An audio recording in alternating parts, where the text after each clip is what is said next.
السلام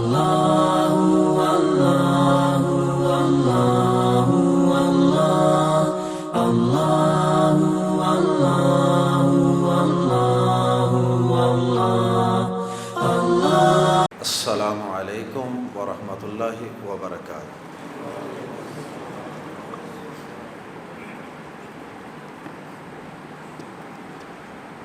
الحمد للہ رب العالمین، الحمد للہ رب العالمین والعاقبۃ للمتقین، والصلاة والسلام علی رسول اللہ، اما بعد۔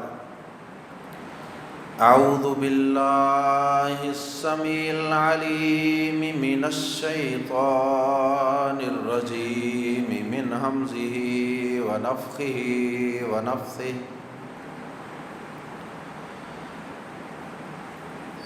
ان کنتم تحبون اللہ فاتبعونی یحببکم اللہ۔ ان کنتم تحبون اللہ فاتبعونی یحببکم اللہ ویغفر لکم ذنوبکم۔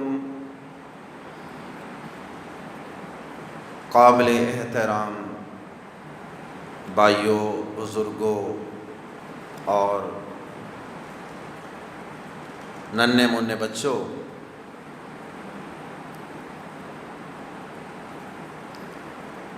اللہ کے پیارے پیغمبر جناب محمد رسول اللہ صلی اللہ علیہ وسلم کی تشریف آوری سے پہلے، آپ کی آمد سے پہلے پوری انسانیت جہالت و تاریکی کے گٹا ٹوپ اندھیروں میں پڑی ہوئی تھی۔ اللہ کے نبی صلی اللہ علیہ وسلم جب تشریف لائے تو اس سے قبل صورتحال یہ تھی کہ لوگ اپنی بیٹیوں کو زندہ درگور کر دیتے تھے، اور لوگ اپنی اولاد کو تنگ دستی اور رزق کی تنگی کی بدولت اور اس کے ڈر سے قتل کر دیتے تھے، اور یتیموں کا مال تک ہڑپ کر جاتے تھے۔ یتیم جس کے سر پہ دست شفقت رکھنے کی زیادہ ضرورت ہوتی ہے، اس کا مال بھی ہڑپ کر جاتے تھے، اور پھر وراثت کا مال بھی ہڑپ کر جاتے تھے۔ اور یہ ساری باتیں، یہ سارے حالات قرآن مجید کی آیات کا خلاصہ آپ کے سامنے عرض کر رہا ہوں، ورنہ ان میں سے ایک ایک چیز پہ قرآن مجید کی آیات موجود ہیں۔ اور پھر ان کی صورتحال یہ تھی، ان کی عبادت کا یہ حال تھا۔ بیت اللہ کے اندر صحیح مسلم شریف کے الفاظ ہیں کہ ان کی عورتیں رات کے وقت ننگے ہو کر بیت اللہ کا طواف کیا کرتی تھی، اور اس کو اللہ کے قرب کا ذریعہ اور نیکی کا ذریعہ خیال کیا جاتا تھا۔ اور پھر بیت اللہ کے اندر 360 بت انہوں نے نصب کیے ہوئے تھے، صحیح بخاری میں حدیث، اور ان کی حالت یہ تھی، عقیدے کے ذوف کا حال یہ تھا کہ وہ درخت کی پوجا کرتے، پتھروں کی پوجا کرتے، اور اگر کبھی انہیں کوئی پتھر پوجا پاٹ کے لیے نہ ملتا تو مٹی کی ایک ڈیری بناتے اور پھر اس کی پوجا پاٹ شروع کر دیتے، اور اگر مٹی کی ڈیری بنا لیتے تو اس کے اوپر بکری کا دودھ گراتے، اور پھر اس کے بعد اس ڈیری کا طواف کرنا شروع کر دیتے. یہ ان کے عبادت کے طور طریقے تھے، یہ ان کے عقائد تھے. اور اگر ایک پتھر کی پوجا پاٹ کرتے، کچھ عرصے کے بعد اس سے بہتر پتھر مل گیا، حدیث میں آتا ہے کہ پھر اس پتھر کو پھینک دیتے، جو اس سے زیادہ اچھا پتھر ملتا پھر اس کی پوجا شروع کر دیتے.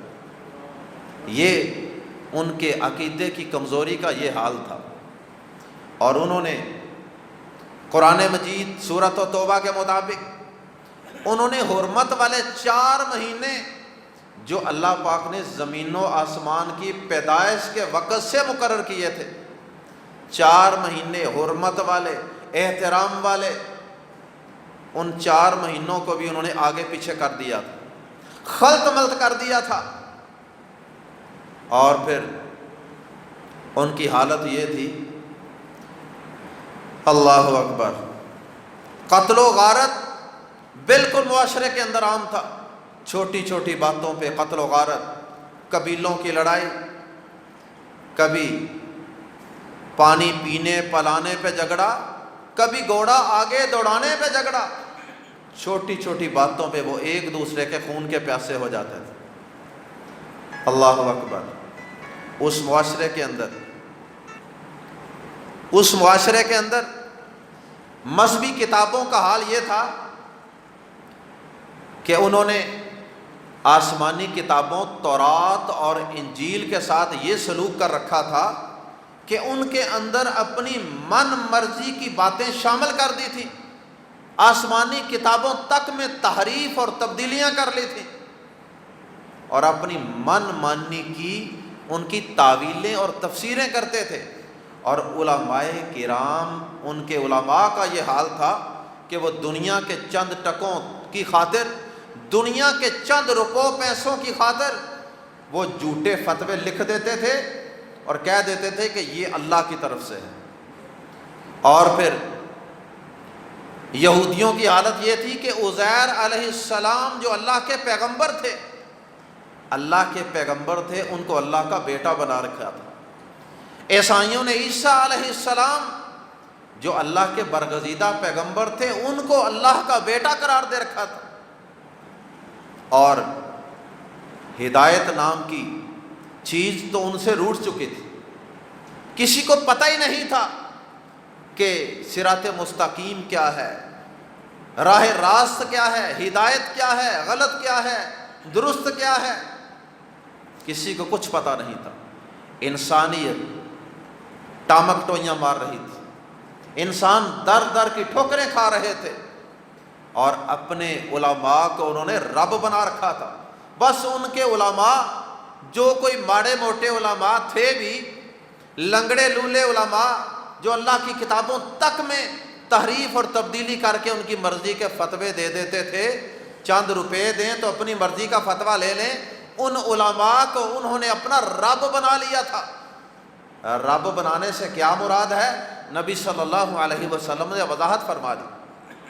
عدی بن حاتم رضی اللہ تعالی عنہ نے جب قرآن مجید کی سورۃ توبہ کی یہ آیت اتری کہ انہوں نے اپنے راہبوں کو، اپنے مذہبی رہنماؤں کو، پیشواؤں کو، صوفیاء کو اور اپنے پیروں کو انہوں نے اللہ کو چھوڑ کر رب بنا لیا تھا، تو عدی بن حاتم رضی اللہ تعالی عنہ نے کہا، اے اللہ کے رسول صلی اللہ علیہ وسلم، میں بھی ادھر سے آیا ہوں، لیکن ہم اپنے علماء کو رب تو نہیں بناتے تھے، ہم ان کے سامنے کچھ سجدے سجود کوئی قیام تو نہیں کرتے تھے. نبی صلی اللہ علیہ وسلم نے فرمایا، عدی بات سنو، یہ بتاؤ کہ جو تمہارے رب، جو تمہارے علماء جس چیز کو حلال کہتے تھے تم اس کو حلال مان لیتے تھے؟ ہاں یہ تو کرتے تھے. جس چیز کو وہ حرام کہتے تھے تم حرام مان لیتے تھے؟ جی ہاں ایسا تو ہم کرتے تھے. آپ نے فرمایا گویا کہ تم نے حلال و حرام کا اختیار اللہ سے لے کر اپنے علماء کو دے دیا تھا، تو یہی تو ان کو رب بنانا ہے. اور رب بنانا کس کو کہتے ہیں؟ رب بنانا صرف رکوع سجدے قیام کرنا ہی نہیں ہوتا. رب بنانا یہ بھی ہے کہ حلال و حرام کا اختیار صرف اللہ کے پاس ہے، اور اگر وہ اختیار جو کسی پیغمبر کے پاس بھی نہیں ہے، اگر وہ اختیار اللہ کا اختیار کسی عالم کو دے دیا، کسی پیر کو دے دیا، کسی امام بزرگ کو دے دیا، کسی مذہبی رہنما کو دے دیا، تو پھر سمجھو کہ تم نے ان کو اللہ کے سوا رب ہی بنا لیا ہے۔ اور پھر اللہ اکبر، اللہ پاک کی رحمت جوش میں آتی ہے، اللہ پاک کی رحمت جوش میں آتی ہے، اور اللہ پاک اس جہالت کے معاشرے کے اندر، ان جہالت کے اٹاٹوب اندھیروں کے اندر گرے ہوئے معاشروں کے اوپر اپنے ابر رحمت کو، اپنی رحمت کے بادلوں کو برسانے کا فیصلہ فرماتے ہیں، اور اللہ پاک ساری زمین میں سے اللہ پاک انتخاب کرتے ہیں نبوت و رسالت کے لیے، تو پوری زمین میں سے حجاز کے علاقے کا، بلکہ پوری زمین میں سے عرب کا انتخاب کرتے ہیں، اور پھر عربوں میں سے اللہ رب العزت نے حجاز کے علاقے کا انتخاب کیا، پھر حجاز میں سے مکہ مکرمہ کا انتخاب کیا، اور پھر اللہ پاک نے تمام مخلوقات میں سے انسانوں کا انتخاب، اور پھر انسانوں میں سے انبیاء کرام کا انتخاب، اور انبیاء کرام میں سے اپنے جلیل القدر پیغمبر حضرت ابراہیم علیہ السلام کا انتخاب، ابراہیم علیہ السلام میں سے حضرت ان کی اولاد میں سے ان کے کئی بیٹوں میں سے حضرت اسماعیل کا انتخاب کیا، پھر حضرت اسماعیل میں سے اللہ رب العزت نے بنو کنانہ کا انتخاب کیا، پھر بنو کنانہ میں سے اللہ رب العزت نے بنو ہاشم کا انتخاب کیا، پھر بنو ہاشم میں سے اللہ رب العزت نے بنو کنانہ میں سے قریش کا، اور قریش میں سے بنو ہاشم کا انتخاب کیا، اور بنو ہاشم میں سے اللہ پاک نے سردار عبد المطلب کا انتخاب کیا، اور سردار عبد المطلب کے 10 بیٹوں میں سے اللہ پاک نے جناب عبداللہ کا انتخاب کیا، اور جناب عبداللہ کے گھر میں اللہ پاک نے ایک بچہ پیدا کیا جس کا نام نامی اسم گرامی اس کے دادا عبد المطلب نے محمد رکھا صلی اللہ علیہ وسلم، اور محمد کا معنی تعریف کیا گیا۔ وہ بچہ پیدا ہوتے ہوئے ہی اس کو دیکھ کر ہر شخص کا یہ جی چاہتا تھا کہ اس بچے کی تعریف کی جائے، اس وجہ سے آپ کے دادا نے آپ کا نام محمد رکھا صلی اللہ علیہ وسلم، اور پھر اللہ پاک نے آپ کا نام جو پہلی آسمانی کتابوں میں رکھا وہ تھا احمد، سب سے زیادہ تعریف کرنے والا، سب سے زیادہ اللہ کی تعریف کرنے والا، اور جناب محمد الرسول اللہ صلی اللہ علیہ وسلم کی یوں مکہ مکرمہ میں سردار عبد المطلب کے گھرانے میں آپ کے بیٹے عبداللہ کے گھر میں آمد ہوئی، پیدائش ہوئی، اور پھر نبی صلی اللہ علیہ وسلم نے فرمایا تھا کہ میں اپنی والدہ آمنہ، اپنی والدہ ماجدہ آمنہ کے خواب کا نتیجہ ہوں، اور میں اپنے باپ ابراہیم علیہ السلام کی دعا کا نتیجہ ہوں، اور میں حضرت عیسیٰ علیہ السلام کی بشارت کا نتیجہ ہوں۔ حضرت آمنہ نے آپ کی پیدائش سے پہلے خواب دیکھا تھا، اور خواب کے اندر کیا دیکھا تھا؟ خواب کے اندر دیکھا کہ میرے جسم سے نور کی روشنی کی شعاعیں نکل رہی، اور ان شعاعوں سے شام کا پورا علاقہ روشن ہو جاتا ہے، اور پھر حضرت ابراہیم علیہ السلام نے جب اللہ کا گھر مکہ مکرمہ میں بنایا تھا تو انہوں نے اس گھر کی آباد کاری کے لیے، اس گھر کی امامت کے لیے ابراہیم علیہ السلام نے اللہ پاک سے دعا کی تھی، ربنا وابعث فیہم رسولا من انفسہم یتلو علیہم آیاتک ویعلمہم الکتاب والحکمہ ویزکیہم ویعلمہم الکتاب والحکمہ۔ اے اللہ، ان میری اولاد میں سے، میرے بیٹوں میں سے ایک ایسا رسول ان میں سے ہی مبعوث فرمانا جو ان پر تیری آیات کی تلاوت کرے اور جو ان کا تزکیہ نفس کرے اور جو ان پر تیری کتاب کی آیات پڑھ پڑھ کے سنائے۔ یہ دعا کی تھی ابراہیم علیہ السلام نے۔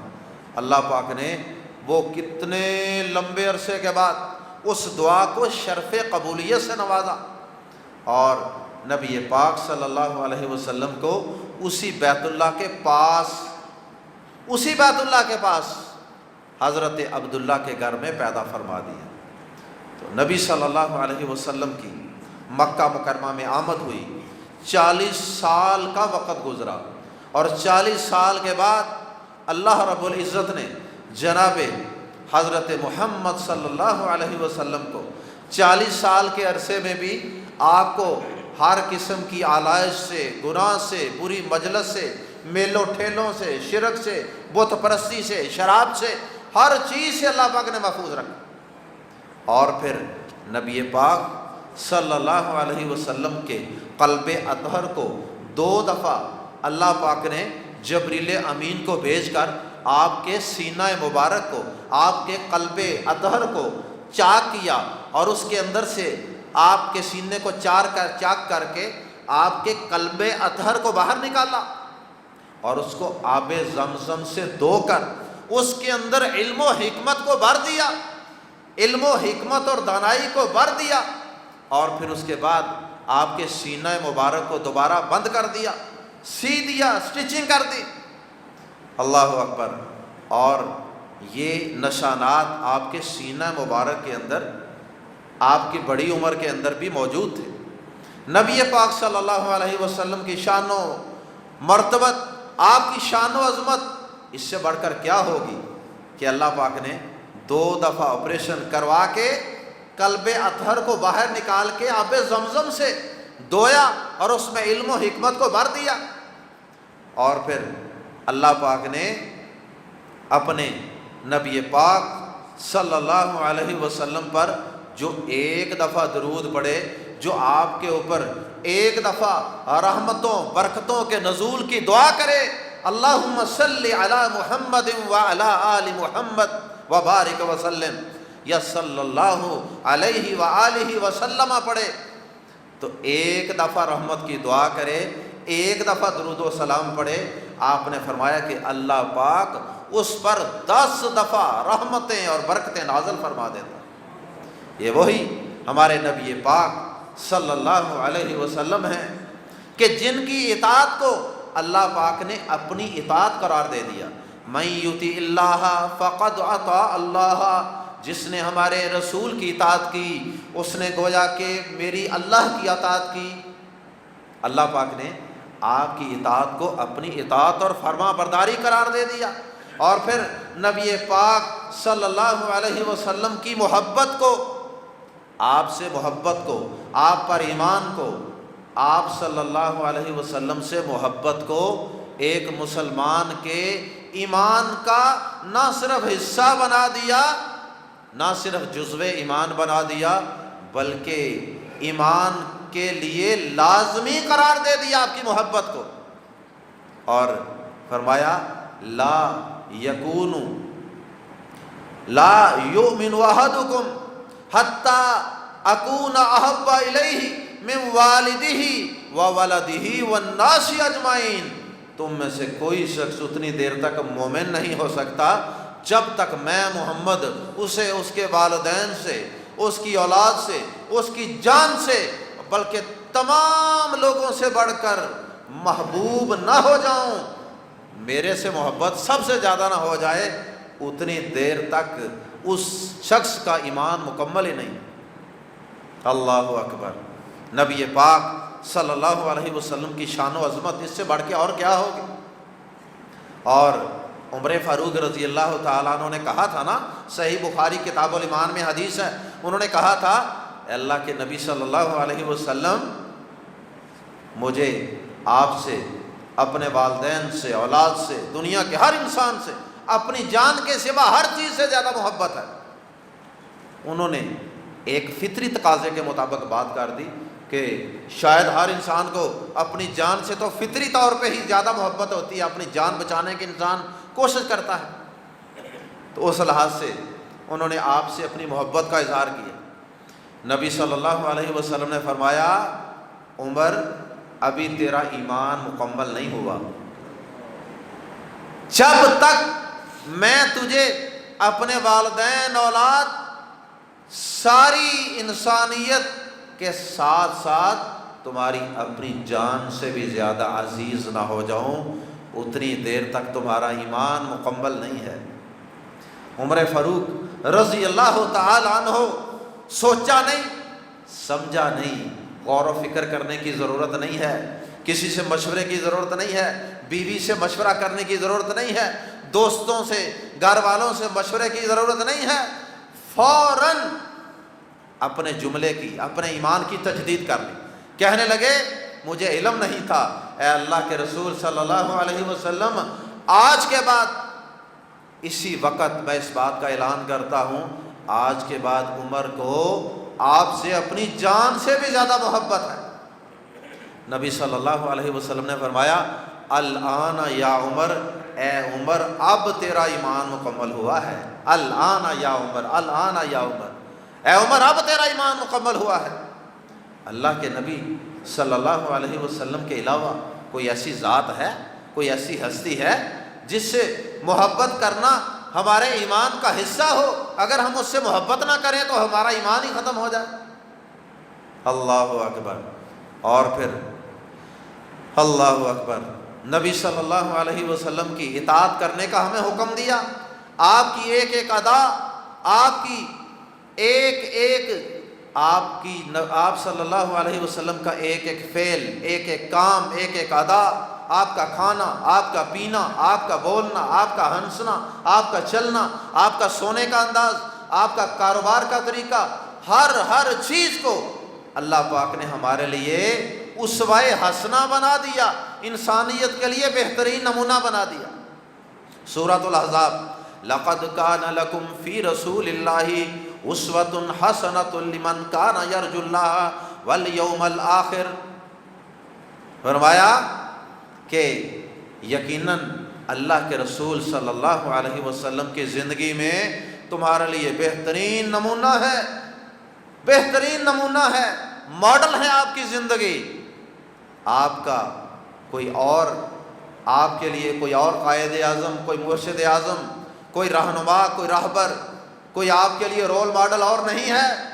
جو اللہ پر اور یوم آخرت پر ایمان رکھتا ہے نا، اس کے لیے آپ کی ذات گرامی ہی بہترین نمونہ ہے۔ اور پھر صحابہ کرام نے واقعی ایسا کر کے دکھا دیا۔ اللہ کے رسول صلی اللہ علیہ وسلم نے جیسی نماز پڑھی، صحابہ نے ویسی نماز پڑھ کے دکھا دی، حتیٰ کہ آپ کی نماز کے اندر انگلی کی حرکت کیسے ہوتی تھی، آپ تشہد کے اندر اپنی ہاتھ کی انگلیوں کو کیسے بند کرتے تھے، کس انگلی کو کھولتے تھے، حرکت کیسے کرتے تھے، آپ قیام کس طرح کرتے تھے، آپ کی نظر قیام میں کہاں ہوتی تھی، آپ کی نظر کس جگہ کہاں ہوتی تھی، آپ کہاں کہاں کیا کیا پڑھتے تھے، کتنی کتنی رکعتیں پڑھتے تھے، کس رکعت میں، کس نماز کی کس رکعت میں کون کون سی سورت پڑھتے تھے، کون کون سی دعائیں پڑھتے تھے۔ صحابہ کرام رضوان اللہ علیہم اجمعین نے ایک ایک ادا آپ کی نوٹ کی اور اس کو اپنی زندگی کا حصہ بنا لیا۔ اور اسی لیے تو پھر اللہ پاک نے ان کو کہا تھا رضی اللہ عنہم ورضوا عنہ، انہوں نے جیسے آپ کھاتے تھے ویسا کھانے کی کوشش کی، جیسے آپ پیتے تھے ویسے پینے کی کوشش کی، انہوں نے آپ کی ایک ایک ادا پر مٹ مرنے والے تھے، اپنی جان تک قربان کر دینے والے تھے۔ اللہ اکبر، اللہ اکبر۔ اور اللہ کے نبی صلی اللہ علیہ وسلم کی اطاعت کو اللہ پاک نے اپنی اطاعت قرار دیا اور فرمایا ان کنتم تحبون اللہ فاتبعونی، اگر تمہیں اللہ سے محبت کا دعویٰ ہے نا تو پھر تم میرے رسول کی اتباع اور پیروی کرو۔ اگر اللہ سے محبت کا دعویٰ ہے، یعنی اپنی محبت کو بھی اللہ پاک نے اپنے ساتھ محبت کو بھی اللہ کے رسول کی اطاعت اور تابع داری کے ساتھ ریلیٹ کر دیا اور اس کا لازموں، دونوں چیزوں کو لازم و ملزوم کر دیا۔ جو اللہ کے رسول کی اطاعت نہیں کرتا، وہ اللہ سے محبت بھی نہیں کرتا، اور جو اللہ سے محبت کا دعویٰ کرتا ہے وہ یقیناً اللہ کے رسول کی اتباع اور پیروی بھی کرے گا۔ اللہ اکبر، اللہ اکبر۔ اور پھر اللہ کے رسول صلی اللہ علیہ وسلم کی سے محبت، اللہ کی محبت کا معیار اور کرائیٹیریا، کسوٹی اور پیمانہ یہ نہیں مقرر کیا کہ جو اللہ سے رسول سے زیادہ محبت کرے گا وہ زیادہ شور مچائے گا، وہ زیادہ گلیاں سجائے گا، وہ زیادہ جھنڈیاں لگائے گا، وہ زیادہ ڈھول پیٹے گا، یہ نہیں کہا، بلکہ اللہ پاک نے ہر چیز کو آپ کی اطاعت اور آپ کی فرما برداری کے ساتھ ریلیٹ کیا۔ یہ تو بہت آسان کام ہے، سال میں ایک دفعہ جھنڈیاں لگا لیں، ڈول بجا لیں، میوزک چلا لیں۔ اب تو نعتوں میں بھی میوزک چل گیا نا، نعتیں میوزک والی چلا لیں اور آپ کی پیدائش کی خوشی اور جشن منا لیں، اور وہ بھی ایک الگ موضوع ہے کہ آپ کی پیدائش کے موقع پہ بھی تقریباً ایک ایک کر کے اگر ڈسکس کیا جائے نا، تقریباً تمام کام جو کیے جاتے ہیں نا وہ اللہ کے رسول صلی اللہ علیہ وسلم کی مخالفت کر کے کیے جاتے ہیں۔ اللہ کے رسول صلی اللہ علیہ وسلم، میرا موضوع یہ نہیں ہے چونکہ، تو اللہ کے رسول صلی اللہ علیہ وسلم سے محبت کی نشانی وہ شور مچانا نہیں ہے کہ جو زیادہ شور مچائے، مجھے عشق ہے، مجھے محبت ہے، اسے زیادہ محبت ہوگی، اور جو زیادہ شور نہ مچائے اسے کم محبت ہوگی۔ یہ معیار نہیں، محبت کا معیار اور کرائیٹیریا وہ اللہ کے رسول صلی اللہ علیہ وسلم کی اتباع اور پیروی ہے۔ فَاتَّبِعُونِی، میری پیروی کرو۔ اے رسول آپ ان کو کہہ دیں، اگر تمہیں محبت کا دعویٰ ہے نا، سورہ آل عمران کی آیت ہے، اگر تمہیں محبت کا دعویٰ ہے تو میرے رسول کی پیروی کر کے دکھاؤ۔ یہ مشکل کام ہے، سال میں ایک دفعہ ایک دن منا لینا، سارا سال پھر مسجد سے دور رہنا، اللہ کے رسول کی تابعداری سے دور رہنا، اور اپنی مرضی کے کاروبار، اپنی مرضی کی شکل و صورت، اپنی مرضی کا چہرہ، اپنی مرضی کی حجامت، اپنی مرضی کی ہندوؤں اور عیسائیوں والی غمیاں اور خوشیاں منانا، شادیاں، غمیاں، بچوں کی پیدائش اور وفات، اور اس کے اوپر سارے کیے جانے والے رسم و رواج وہ سارے غیر مسلموں کے، وہ اللہ کے رسول کی مخالفت میں۔ ایک دن منا لو، اور اس کے بعد سال کے 355 دن ہوتے ہیں، اسلامی سال کے 354 دن اللہ کے رسول کی مخالفت میں گزار لو، من مانی زندگی گزار لو، اور ایک دن اللہ کے رسول کی آمد کی خوشی میں چند کام کر لو، اور وہ بھی اپنی مرضی کے، بلکہ اس دن بھی اللہ کے رسول کی اطاعت نہیں کرنی۔ اس دن بھی آپ دیکھنا، بلکہ دیکھتے ہوں گے آپ دیکھنا کہ اس دن بھی اندر نماز ہو رہی ہوگی مسجد میں، اللہ کی قسم کھا کے کہتا ہوں، اللہ کے گھر میں بیٹھا ہوں، مسجدوں میں نمازیں ہو رہی ہوتی ہیں اور گلیاں سجانے والے گلیوں کے اندر گلیاں سجا رہے ہوتے ہیں۔ کیسی محبت ہے یہ! کہیں شیطان ہم سے دھوکہ تو نہیں کر رہا، کہیں ہمیں وہ دھوکہ تو نہیں دے رہا اللہ کے رسول کی محبت کے نام پہ اللہ کے رسول کی سیرت سے اور آپ کی زندگی سے ہمیں دور کر دیا، اور چند چیزوں کو، خود ساختہ چند چیزوں کو دین قرار دے لیا، محبت قرار دے لیا، اور یہ کبھی سوچا ہی نہیں اللہ کے رسول دنیا میں تشریف لائے تھے، آپ کی آمد کا مقصد کیا تھا، آپ کو اللہ پاک نے کیا مقصد دے کے بھیجا تھا؟ کیا صرف خوشیاں منا لینے کے لیے بھیجا تھا، یا آپ کو اللہ پاک نے کوئی بڑی ذمہ داری، کوئی بڑا مقصد دے کر بھیجا تھا؟ اللہ اکبر! تو میرے قابل احترام بھائیوں، آئیے سمجھتے ہیں کہ اللہ کے نبی صلی اللہ علیہ وسلم سے محبت کا صحیح طریقہ کیا ہے، اور اللہ کے نبی صلی اللہ علیہ وسلم سے کون سے لوگ ہیں جو صحیح محبت کرنے والے ہیں اور اللہ پاک نے ان کو کامیاب قرار دیا ہے۔ سورۃ الاعراف کے اندر اللہ رب العزت فرماتے ہیں، فالذین آمنوا، وہ لوگ جو ایمان لائے، فالذین آمنوا، وہ لوگ جو ایمان لائے، فالذین آمنوا بہ وعزروہ وتعزروہ وتعکروہ واتبعوا النور الذی انزل معہ اولئک هم المفلحون۔ اللہ اکبر۔ فالذین آمنوا بہ، وہ لوگ جو نبی صلی اللہ علیہ وسلم پر ایمان لائے۔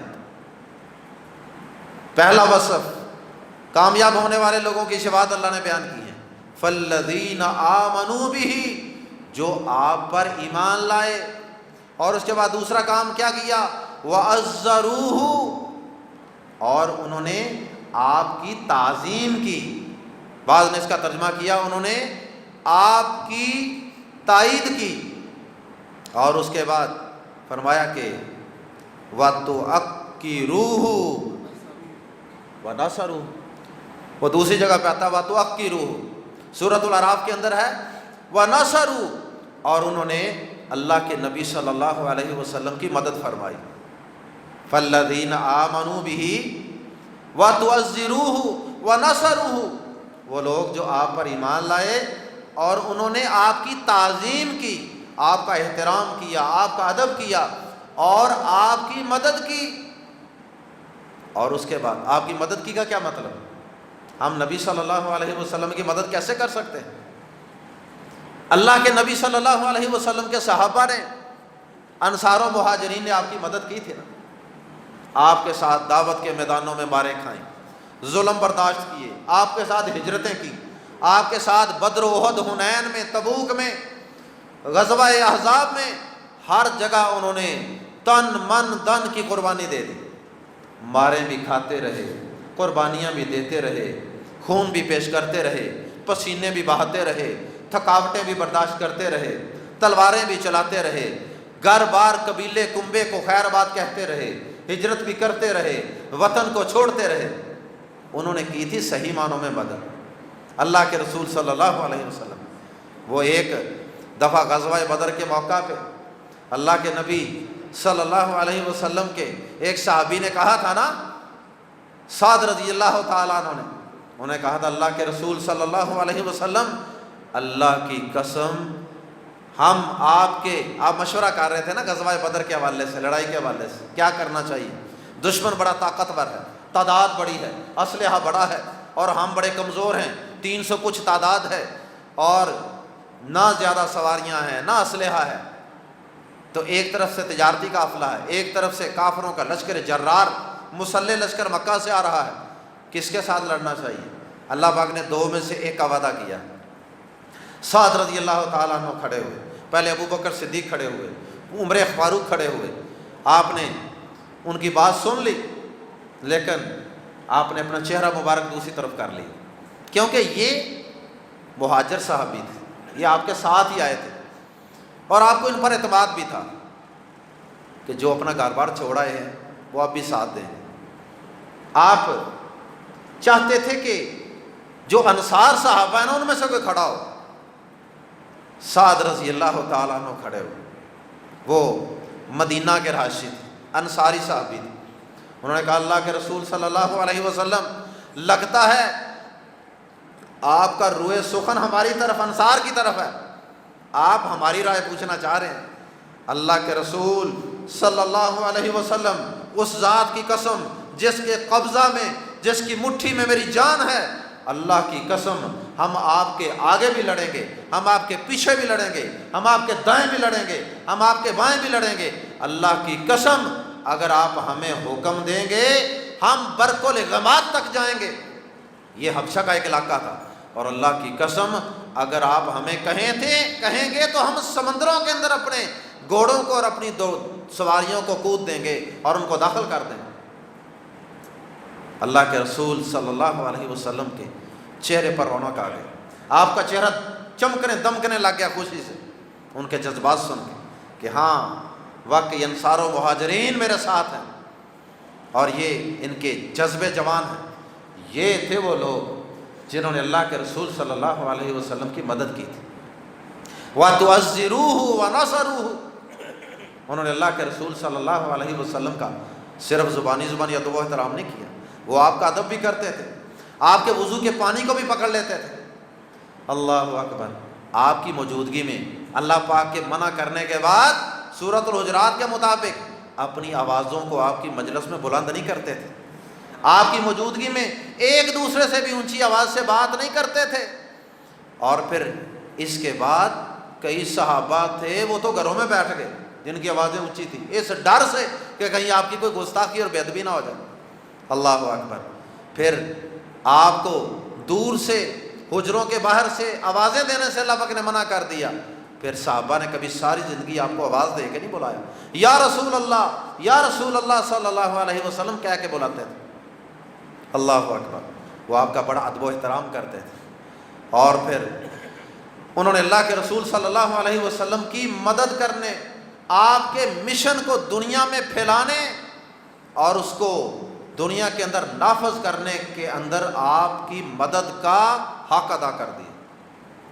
اور جہاں اللہ کے رسول صلی اللہ علیہ وسلم کا پسینہ گرتا تھا نا، وہاں صحابہ اکرام کا خون گرتا تھا۔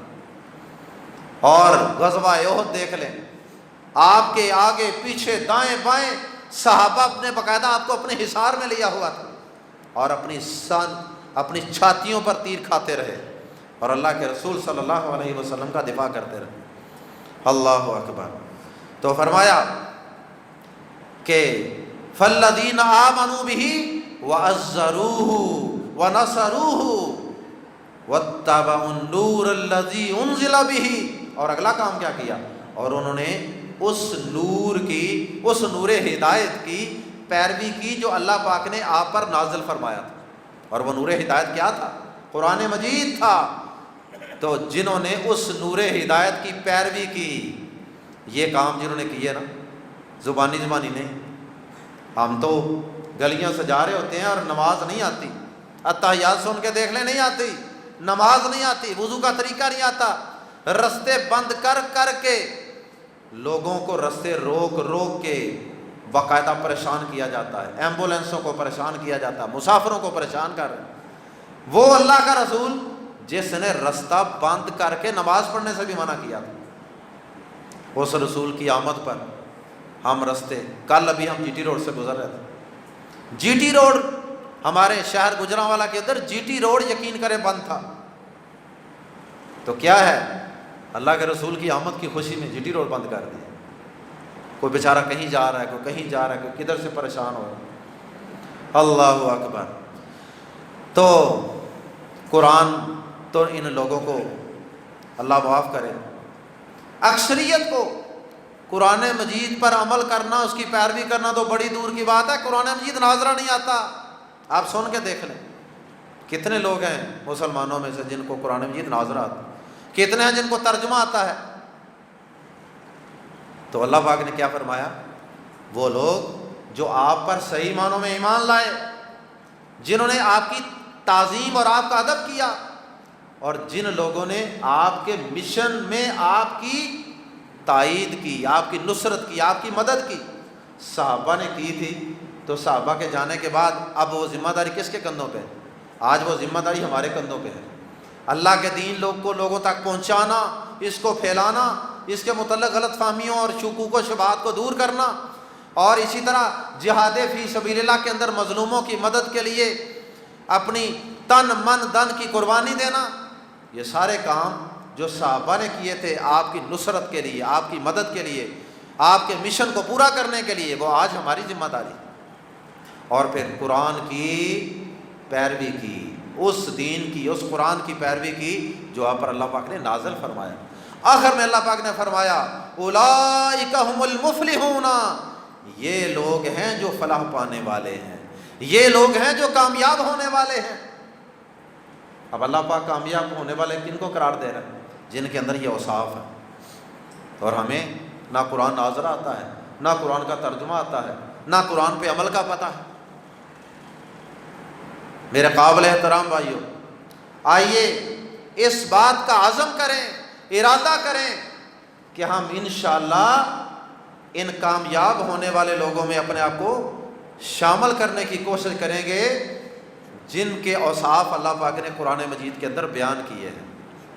اور پھر نبی پاک صلی اللہ علیہ وسلم کا مشن، آپ کی آمد کا مزید مقصد کیا تھا؟ ہم نے تو اس مقصد تک ہم تو پہنچے نہیں۔ اللہ اکبر۔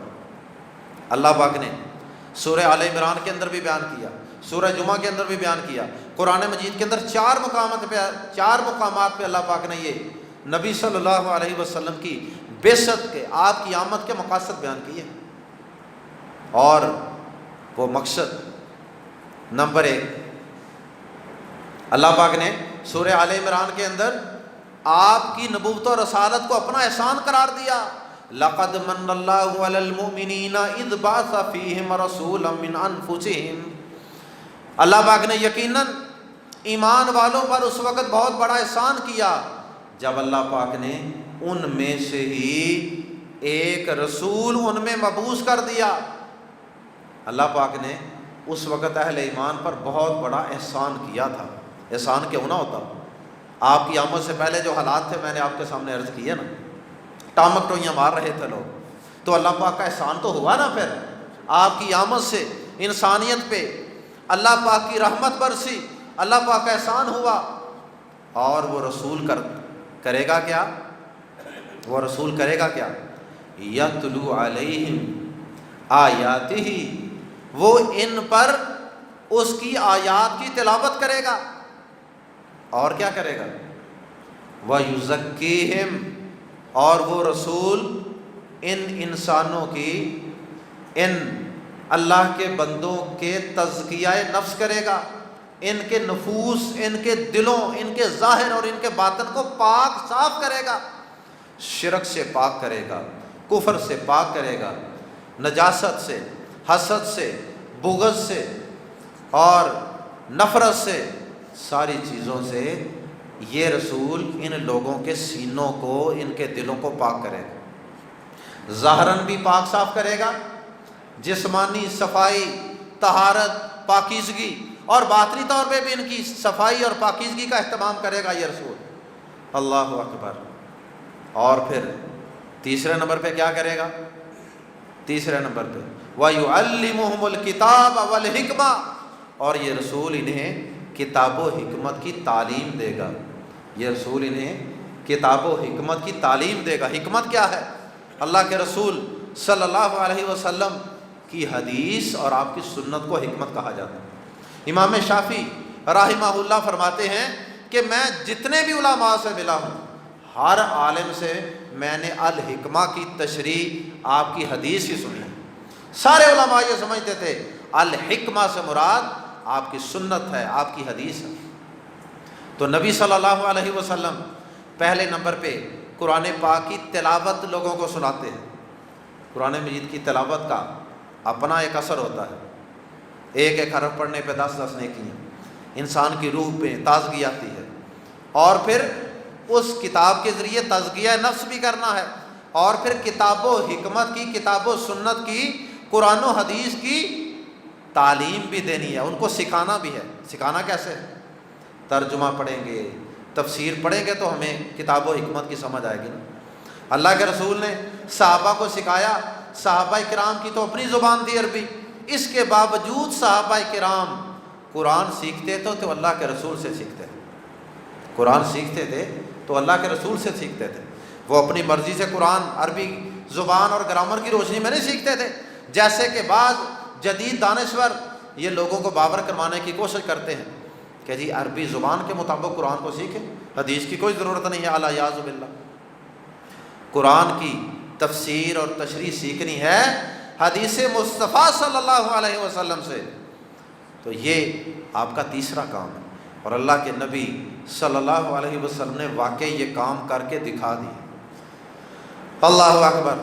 اللہ کے نبی صلی اللہ علیہ وسلم نے جو معاشرہ تشکیل دیا تھا نا، اس معاشرے کے اندر ہر گھر سے قرآن کی تلاوت کی آوازیں آتی تھیں، ہر گھر کے اندر قرآن کی تلاوت کا مقابلہ ہوتا تھا۔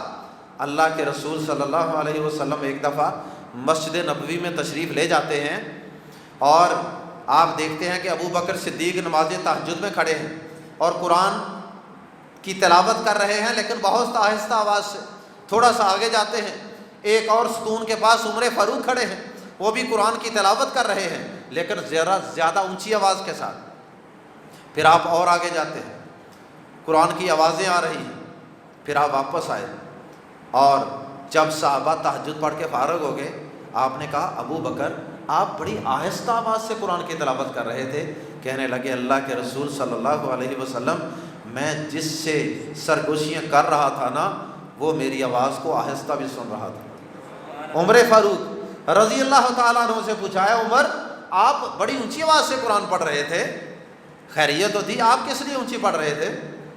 انہوں نے کہا اے اللہ کے رسول صلی اللہ علیہ وسلم، میں اونچی آواز سے قرآن اس لیے پڑھ رہا تھا، ایک تو شیطان کو بھگانا مقصود تھا، اور دوسرا جو سونے والے ہیں ان کو جگانا مقصود تھا کہ اٹھو، اٹھ کے تہجد پڑھو، میری آواز سے لوگ بیدار ہو جائیں۔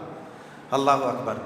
یہ مدینہ منورہ ہے چھوٹا سا، یہ مسجد نبوی کا ماحول ہے۔ مدینہ منورہ کے اندر اگر کوئی رات کے اندر کسی گلی سے گزرتا تھا، گھروں کے اندر سے قرآن پڑھنے کی آوازیں آتی تھیں۔ اللہ اکبر۔ صحابہ کرام اتنا قرآن پڑھتے تھے کہ نبی صلی اللہ علیہ وسلم انہیں بار بار نصیحت کرتے کہ نہ اتنا قیام نہ کیا کرو۔ حضرت عبداللہ ایک رات میں قرآن پڑھ دیتے۔ نبی صلی اللہ علیہ وسلم نے فرمایا نہ عبداللہ، یہ کام نہیں کرنا، تمہارے اوپر تمہارے بچوں کا بھی حق ہے، بیوی کا بھی حق ہے، تمہاری آنکھ کا بھی حق ہے، جسم کا بھی حق ہے، آرام بھی کرنا ہے، مہمانوں کو بھی ملنا ہے، بیوی کے بھی حقوق ہیں، بچوں کے بھی حقوق ہیں، اللہ کے بھی حقوق ہیں۔ تو آپ نے فرمایا کم کرو، کم۔ آپ نے کہا کہ چلو 1 مہینے میں قرآن پڑھ لیا کرو۔ انہوں نے کہا نہیں اللہ کے رسول، یہ تو بہت زیادہ وقت ہے۔ آپ نے فرمایا کہ چلو 1 مہینہ زیادہ ہے، چلو تم ایسے کرو 10 دن میں پڑھ لیا کرو۔ انہوں نے کہا نہ اللہ کے رسول، 10 دن تو بہت زیادہ وقت ہے۔ فرمایا چلو 7 دن میں قرآن مکمل کر لیا کرو، بس اس سے زیادہ نہیں۔ کرتے کرتے کرتے کرتے 3 دن تک کی اجازت لے لی۔ اللہ کے رسول اجازت دے دیں، میں اس سے بھی زیادہ پڑھنا چاہتا ہوں۔ صورتحال یہ ہے، صحابہ زیادہ پڑھنا چاہتے ہیں اور اللہ کے رسول انہیں کہہ رہے ہیں کم کم کم۔ صحابی جماعت کرواتے ہیں۔ صحیح بخاری مسلم حدیث ہے، اتنی لمبی نماز، اتنی لمبی، کیوں؟ حالانکہ فرض نماز میں قرآن اتنا پڑھنا جائز نہیں تھا، لیکن جذبہ بتانا چاہتا ہوں صحابہ کا۔ صحابی نے سورۃ البقرہ پڑھ دی، سورۃ البقرہ کے بعد سورہ آل عمران بھی پڑھ دی، سورہ نساء بھی شروع کر دی۔ ایک آدمی پیچھے تھکا ہوا سارے دن کا کھیتی باڑی کر کے آیا تھا، سلام پھیر کے الگ نماز پڑھ کے چلا گیا، بس ہو گئی اس کی۔ تو یہ حدیث لگتا ہے بڑی پسند آئی، ہوش میں آ گیا سارے۔ اللہ کے نبی صلی اللہ علیہ وسلم کے صحابی کہتے ہیں سوچتے رہے پوری نماز میں، ابھی رکوع میں جاتے ہیں، ابھی رکوع میں جاتے ہیں، ابھی رکوع میں جاتے ہیں، اگلی سورت، دوسرا پارہ، تیسرا پارہ، چوتھا پارہ، اکیلے سلام پھیر کے نماز پڑھتے ہیں اور گھر چلے جاتے ہیں۔ امام صاحب ذرا سخت طبیعت کے مالک تھے، ان کو پتہ چلا، ویسے بھی ان کے لیے زندگی میں یہ پہلا واقعہ تھا، ان کے نزدیک یہ بہت بڑا جرم تھا۔ ان کو بتایا گیا کہ فلاں شخص فلاں قبیلے کا، وہ اکیلا ہی نماز پڑھ کے چلا گیا، سلام پھیر کے نماز توڑ کے، فرض نماز توڑ کے چلا گیا۔ انہوں نے کہا یہ تو پکا منافق ہے۔ اب یہ خبر اس صحابی تک پہنچ گئی، اللہ کے رسول کے پاس مقدمہ لے کے چلا، اللہ کے رسول یہ دیکھیے مجھے فلاں آپ کے ساتھی نے، فلاں جس کو آپ نے ہمارا امام مقرر کیا ہوا ہے، اس نے یہ کیا کہا میرے بارے میں، اور ساتھ پورا واقعہ سنایا۔ اللہ کے رسول سارا دن کھیتی باڑی کر کر کے تھکے ہوئے تھے، جسم چکنا چور، رات کو آئے ہیں تو اس امام نے اتنا قرآن پڑھ دیا۔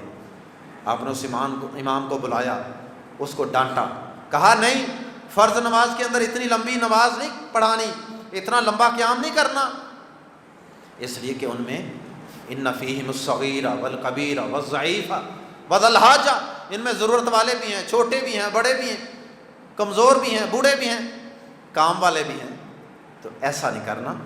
عشاء کی نماز میں والشمس وضحاہا اور والضحیٰ واللیل اذا سجی سبح اسم ربک الاعلی، اس قسم کی صورتیں پڑھ لیا کرو۔ بہرحال اس حدیث سے میں آپ کو ہاں جب نفلی نماز پڑھنی ہوگا جتنا مرضی لمبا قرآن پڑھ لو، میں آپ کو یہ بتانا چاہتا ہوں کہ صحابہ کی تڑپ کتنی تھی، ان کو مزہ کتنا آتا ہوگا قرآن پڑھنے کا، کہ پڑھی جاتے تھے پڑھی جاتے تھے۔ اللہ اکبر. وہ جو 2 صحابی تھے پہرا دے رہے تھے رات کو,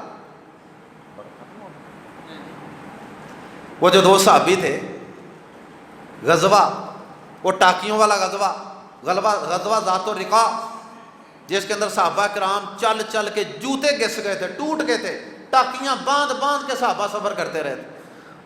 اس غزوے کا نام ہی پڑ گیا ٹاکیوں والا غزوہ. اللہ اکبر, کیا قربانیاں تھیں. یہ تھے صحابہ جو اللہ کے رسول صلی اللہ علیہ وسلم سے صحیح معنوں میں محبت کرنے والے. ہمیں جانا پڑے نا محاذ پہ, جب گولیاں برس رہی ہوں, نیزے آ رہے ہوں, گولے برس رہے ہوں, پھر کھڑے ہوں سامنے, پھر پتہ چلے اللہ کے رسول کی محبت کیا ہوتی. ہم نے تو چاولوں کی دیگیں پکا کے, کھیریں پھرنیاں بانٹ کے, اور میٹھے میٹھے ماحول میں میٹھی میٹھی نعتیں سن کے کہا کہ اللہ کے رسول کی آمد کا مقصد پورا ہو گیا. ٹاکیاں پہن کے صحابہ نے سفر کیے. اس جنگ میں 2 صحابی رات کو ایک پہاڑ کی چوٹی پہ پہرے میں کھڑے تھے. ایک درہ سا تھا, 2 پہاڑوں کے درمیان تھوڑی سی جگہ اونچی, وہاں کھڑے ہوئے. باری انہوں نے آپس میں مقرر کر لی. سوچا کہ 2 بندے ہیں تو چلو ایک بندہ آرام کر لے, ایک بندہ پہرا دے لے, باری باری سو بھی لیں گے, پہرا بھی دے لیں. چلیں کوئی بات نہیں, ان کی انٹرنل ڈویژن تھی, کر لی انہوں نے.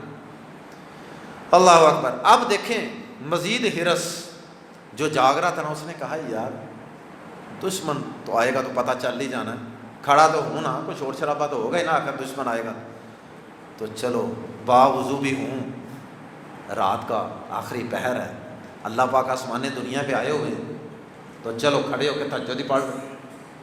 قرآن پڑھنا شروع کر دیا نماز میں. اللہ اکبر.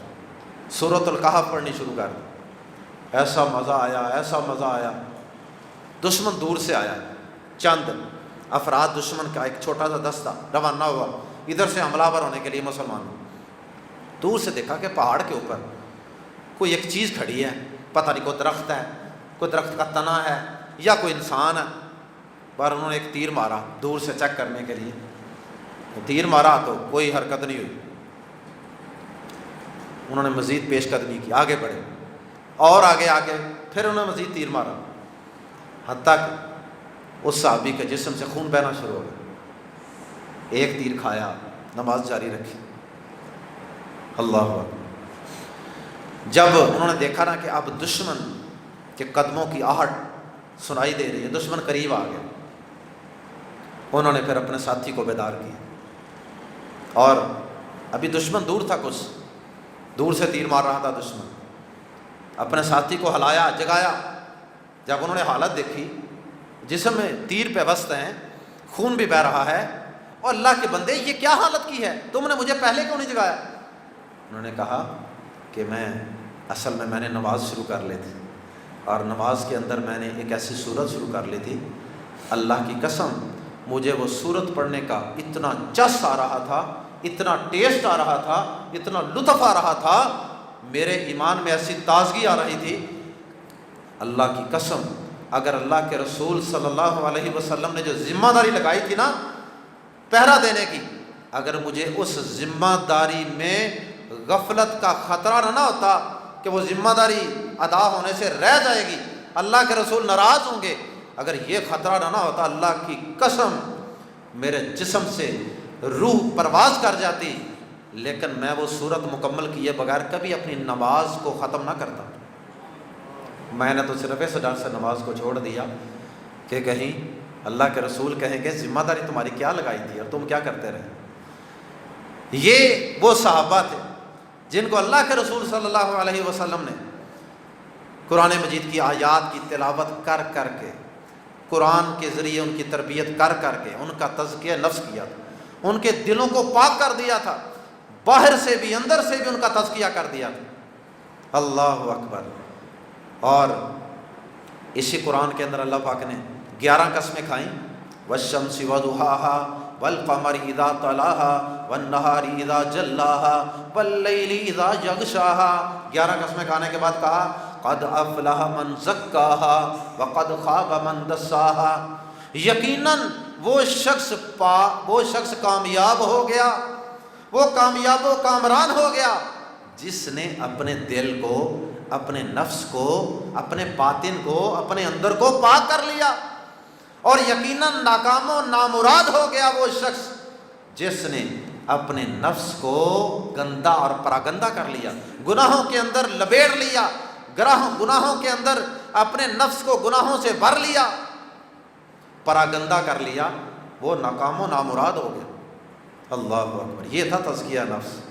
اللہ کے رسول صلی اللہ علیہ وسلم کے صحابہ کی بے شمار مثالیں کہ جب ان کا تزکیہ نفس ہو گیا نا تو پھر ان کی حالت یہ تھی، دو صحابیوں کا جھگڑا کسی زمین کے ٹکڑے پہ۔ ہمارے ہاں تو یقین کریں تھوڑے تھوڑے پیسوں پہ انسان کی جان لے لیتے ہیں، خون بہا دیتے ہیں، قتل کر دیتے ہیں۔ اللہ کے رسول صلی اللہ علیہ وسلم اور تھوڑے تھوڑے پیسوں کے لیے جھوٹی قسمیں اٹھا دیتے ہیں، بے ایمان ہو جاتے ہیں۔ اللہ کے رسول صلی اللہ علیہ وسلم کے دو صحابہ، ایک زمین کے ٹکڑے کا، ایک پلاٹ کا جھگڑا ہے، دونوں آتے ہیں، وہ کہتا ہے میرا ہے، وہ کہتا ہے میرا ہے۔ اللہ اکبر، اپنے اپنے دلائل بھی دونوں رکھتے ہیں، ایک شخص نے اپنے دلائل دیے، دوسرے نے اپنے دلائل دیے۔ اللہ کے رسول صلی اللہ علیہ وسلم نے، آپ کا طریقہ مبارک یہ تھا کہ آپ جب کوئی آپ کے پاس جھگڑا آتا تھا نا، آپ پہلے ان کو واضح و نصیحت کرتے تھے، وَيُزَكِّيهِمْ وَيُعَلِّمُهُمُ الْكِتَابَ وَالْحِكْمَةَ، آپ کتاب و سنت کے ذریعے سے ان کا تزکیہ نفس کرتے تھے، آپ ان کی تربیت کرتے، ان کو اللہ سے ڈراتے تھے۔ آپ نے ان کو اللہ سے ڈرایا، کہا اللہ سے ڈر جاؤ، اتقوا اللہ، اللہ سے ڈر جاؤ۔ یہ زمین کا ٹکڑا اگر میں تمہیں سے کسی ایک شخص کے دلائل سن کر کہ اس کے دلائل زیادہ مضبوط ہیں، یہ زیادہ چرب زبان ہے، اس کو بات زیادہ اچھے طریقے سے کنوے کرنی آتی ہے، دلیلیں اس کو زیادہ دینی آتی ہیں، یہ اچھا وکیل ہے، اگر میں محمد یعنی سپریم کورٹ آف مدینہ بھی اس کے حق میں فیصلہ کر دوں کہ اس کے دلائل مضبوط ہیں، لہذا یہ پلاٹ اس کا ہوا، لیکن وہ شخص جانتا ہو کہ یہ پلاٹ میرا تو نہیں ہے، یہ تو میں نے اپنی زبان کی تیزی کی وجہ سے اپنے حق میں فیصلہ کروا لیا ہے سپریم کورٹ آف مدینہ سے۔ آپ نے فرمایا اللہ کی قسم، اگر میں دلائل سن کر وہ پلاٹ جس شخص کو دے رہا ہوں وہ شخص جانتا ہو، اس کا دل یہ کہہ رہا ہو کہ یہ پلاٹ، یہ مال، یہ چیز تیری نہیں ہے، تو وہ مت سمجھے کہ یہ سپریم کورٹ آف مدینہ نے میرے حق میں فیصلہ کر دیا ہے، اب یہ چیز میرے لیے جائز ہو گئی ہے۔ نہ، اللہ کی قسم، میں اس شخص کو وہ زمین کا ٹکڑا نہیں دے رہا، میں تو جہنم کا ایک انگارہ اس کے ہاتھ میں رکھ رہا ہوں۔ آپ واضح و نصیحت کرتے ہیں، اس کے بعد کیا ہوا؟ اس کے بعد کیا ہوتا ہے؟ جسے کہتے ہیں نا ہمارے ہاں سافٹ ویئر اپ ڈیٹ ہو گیا، کتاب و حکمت کے ذریعے قرآن کی آیات کی تلاوت، اللہ کا تقوی، ڈر، تزکیہ کرتے آپ، اور صحابہ کی کایا پلٹ جاتی۔ اب اس کے بعد کی حالت دیکھیں، پہلے دونوں کہہ رہے تھے نہیں میرا ہے، وہ کہتا ہے نہیں میرا ہے، اب پہلا کہتا ہے اللہ کی قسم یہ میرا نہیں ہے، میں نے نہیں لینا، دوسرا کہتا ہے اللہ کی قسم اللہ کے رسول مجھے نہیں یہ پلاٹ چاہیے، یہ میرے بھائی کا ہے، اس کو دے دیں۔ وہ کہتا ہے اس کو دے دیں، وہ کہتا نہیں اس کو دے دیں۔ اللہ اکبر، یہ تھا تزکیہ نفس۔ بے شمار مثالیں ہیں کہ صحابہ کا جب تزکیہ نفس ہوا تو قرآن سے پہلے، آمد مصطفیٰ سے پہلے اور آپ کی نبوت و رسالت سے پہلے، قرآن کے نزول سے پہلے ان کی حالت کیا تھی، اور پھر اس کے بعد ان کی حالت کیا تھی۔ وہ زمانے میں معزز سے مسلمان ہو کر اور تم خار ہوئے تارک قرآن ہو کر، انہوں نے ایسے ہی 25 لاکھ مربع میل پہ عمر فاروق رضی اللہ تعالیٰ عنہ نے حکومت نہیں کی تھی، ایسے ہی عثمان غنی رضی اللہ تعالیٰ عنہ کے دور حکومت میں 42 لاکھ مربع میل پہ مسلمانوں نے حکومت نہیں کی۔ اللہ اکبر، قرآن تھا ان کے پاس، بس اور کیا تھا؟ وہ کسی کو گورنر لگاتے قرآن کی بنیاد پہ، وہ کسی کو کوئی عہدہ کوئی مقام دیتے قرآن کی بنیاد پہ۔ قرآن کس کو زیادہ یاد ہے؟ قرآن کا قاری اچھا کون ہے؟ قرآن کا عالم بڑا کون ہے؟ اور کوئی بھی قرون اولیٰ تک کوئی بھی ایسا مسلمانوں کا حکمران نہیں ہوتا تھا کہ جس کو قرآن نہ پڑھنا آتا ہو، جماعت نہ کروانی آتی ہو، خطبہ جمعہ نہ دینا آتا ہو، عید کا خطبہ نہ دینا آتا ہو، مسلمانوں کا حکمران ہوتا۔ اب تو ہمارے حکمرانوں کو نہ قل واللہ پڑھنی آتی ہے، نہ خاتم النبیین کا نام صحیح لینا آتا ہے، کچھ بھی نہیں آتا، وضو کا طریقہ نہیں آتا، آپ ان سے طہارت کا طریقہ پوچھ لیں، غسل کا طریقہ پوچھ لیں، نہیں آتا ہوگا۔ قرآن کا ترجمہ تفسیر تو بڑی دور کی بات، اسی کی تو ہمیں سزا مل رہی۔ ملک کے جو حالات ہیں، مہنگائی، رونے دھونے، معیشت کی تنگیاں، ذلت و خواریاں، ایک آتا ہے تو دوسرا اس سے بدتر آ جاتا ہے، دوسرا آتا ہے تو تیسرا اس سے بھی بدترین آ جاتا ہے۔ میرے قابل احترام بھائیوں، آئیے یہ عزم کریں کہ اللہ کے رسول صلی اللہ علیہ وسلم جو مشن لے کر آئے تھے اس مشن کو سمجھیں، قرآن کو پڑھیں، آپ کی حدیث کو پڑھیں، گھر کے اندر ترجمے والا قرآن رکھیں، گھر کے اندر صحیح بخاری صحیح مسلم ترجمے والی رکھیں، گھر کے اندر سیرت النبی کی کتابیں رکھیں، اپنے بچوں کو اپنی بچیوں کو لا کر گھر کے اندر یہ تحفے دیں، پیارے پیارے تحفے، اور اللہ کے نبی صلی اللہ علیہ وسلم سے سچی محبت پیدا کریں ان کو۔ اور اللہ کے نبی 2-4 منٹ کے اندر بات کو ختم کرتا ہوں۔ اللہ کے نبی صلی اللہ علیہ وسلم ایک پیغام یہ لے کر آئے تھے، سورۃ الانبیاء، وَمَا أَرْسَلْنَا مِن رَسُولِكَ وَمَا أَرْسَلْنَا مِن قَبْلِكَ مِن رَسُولٍ إِلَّا نُوحِي إِلَيْهِ أَنَّهُ لَا إِلَهَ إِلَّا أَنَا فَاعْبُدُونِ۔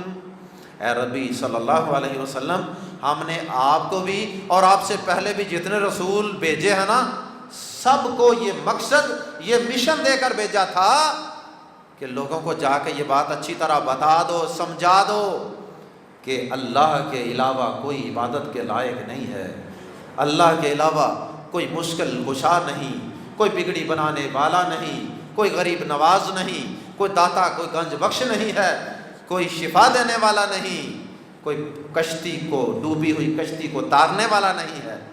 اللہ کے علاوہ کوئی عبادت کے لائق نہیں، اللہ کے علاوہ کوئی ایسا نہیں جس سے مانگا جا سکے، جس کو پکارا جا سکے۔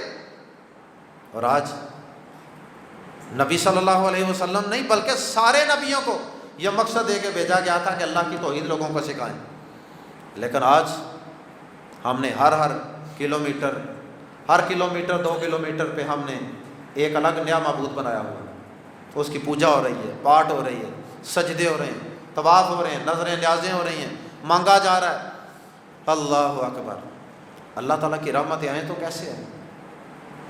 اور پھر اللہ کے نبی صلی اللہ علیہ وسلم کی ساری زندگی، اللہ آپ کو بھی تو مصیبتیں آئی تھی نا، پریشانیاں آئی تھی نا، آپ کا بھی تو بیٹا ابراہیم فوت ہوا تھا، آپ کی بیٹیاں بھی تو فوت ہوئی تھی، آپ کے بھی دانت مبارک شہید ہوئے تھے، آپ کو بھی مارے کھانی پڑی، آپ کا بھی خون بہا تھا، آپ کو بھی صحابہ کرام کی شہادتیں میدانوں کے اندر سہنی پڑی تھی، ان کے غم دکھ سہنے پڑے تھے، لیکن آپ نے کبھی اللہ کے علاوہ کسی اور کو نہیں پکارا۔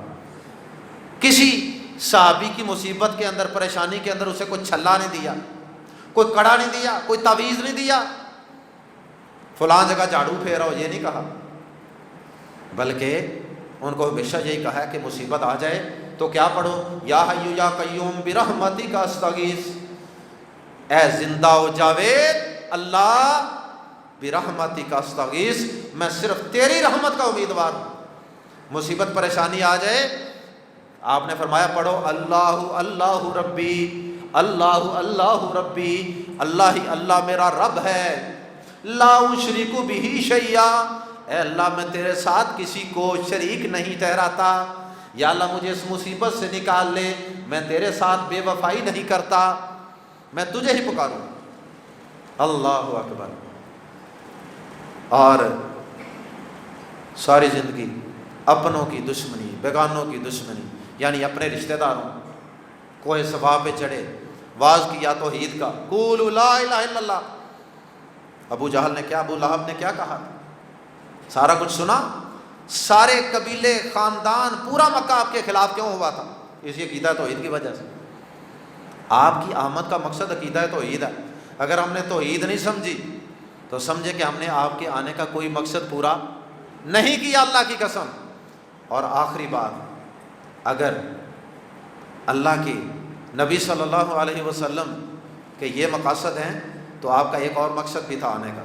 قرآن مجید نے بیان کیا، اللہ اکبر، هو الذی ارسل رسولہ بالہدی ودین الحق لیظہرہ علی الدین کلہ وکفی باللہ وکیلا وکفی باللہ شہیدا۔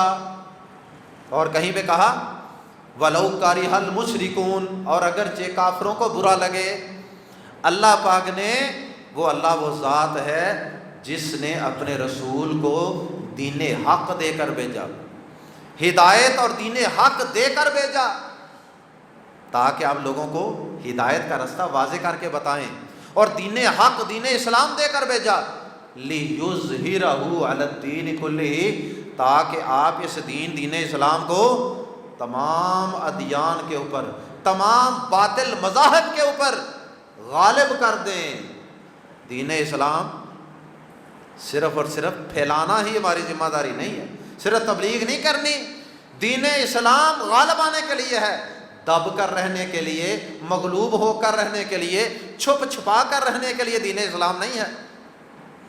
دین اسلام ہماری عدالتوں پر بھی غالب ہو، ہمارے نظام معیشت پر بھی اس کی حکمرانی ہو، ہماری معیشت پر، معاشرت پر، رسم و رواج پر، ہر چیز پر، غمی پر، خوشی پر، لباس پر، ہر چیز پر دین اسلام غالب نظر آئے۔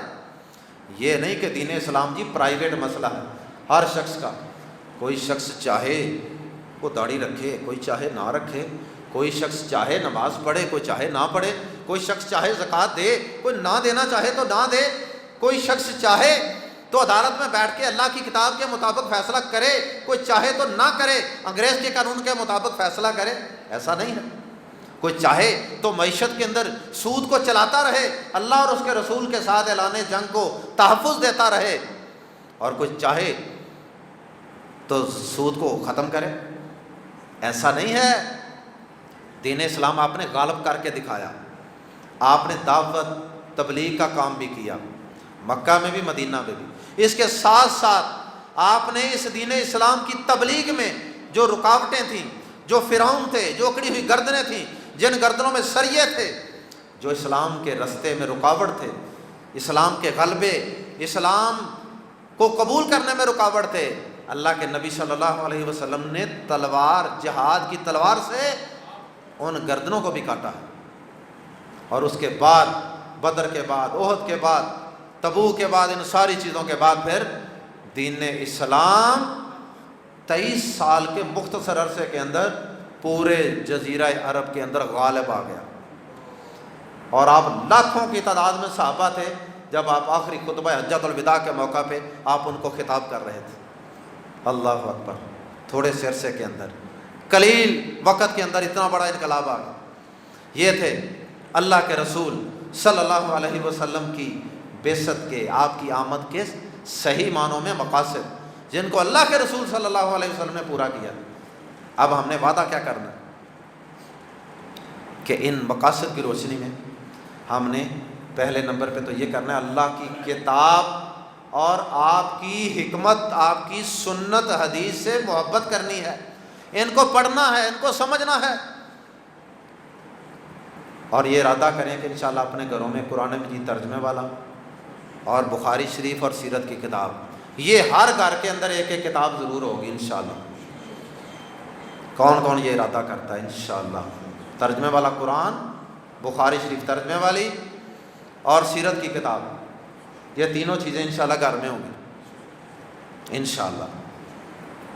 اللہ پاک ہم سب کو، کہنے والے اور سب سننے والوں کو عمل کی توفیق عطا فرمائے، اور نبی پاک صلی اللہ علیہ وسلم سے اسی طرح سچی محبت کرنے کی توفیق عطا فرمائے جیسے صحابہ کرام رضوان اللہ علیہم اجمعین نے کی تھی۔ سبحانک اللہم و بحمدک، اشہد ان لا الہ الا انت، استغفرک و اتوب الیک۔ اللہ اللہ اللہ اللہ اللہ اللہ